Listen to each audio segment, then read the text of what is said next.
Right, and Nikki Haley has had various public positions regarding Donald Trump. She'd endorsed Marco Rubio for president back in 2016 and said that Trump was, quote, everything we teach our kids not to do in kindergarten, end quote. But she later became Trump's U.S. ambassador to the United Nations.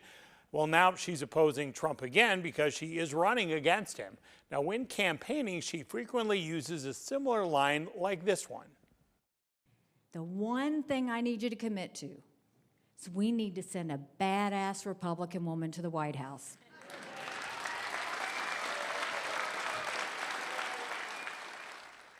That's Iowa's first couple, Kim and Kevin Reynolds, applauding behind her as they sat in the audience.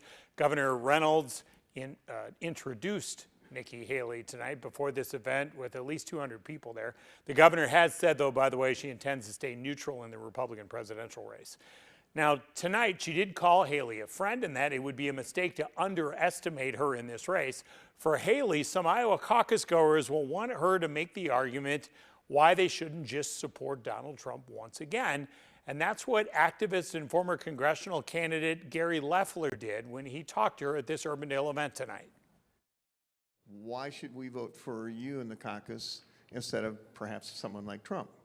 Because I don't think you have to be 80 years old to be in D.C. I really don't.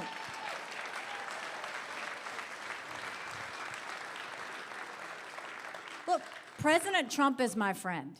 I think he was the right president at the right time. He came in, he broke the things that needed to be broken, and he fixed them, and I was proud to serve in his cabinet. But we, as dire of a situation as this is, as much as all the media and everybody wants to talk about the past, we need to leave the status quo in the past. We've got work to do. Now, Haley has proposed a mandatory mental competency test for politicians over the age of 75. Tonight, she did not explain what that would entail. Donald Trump is 76, Joe Biden is 80, and Iowa's longest serving senator, Chuck Grassley, is 89. So in theory, those could be some of the people impacted by this idea tonight. First campaign event now finished for Nikki Haley. Now she heads to Marion tomorrow.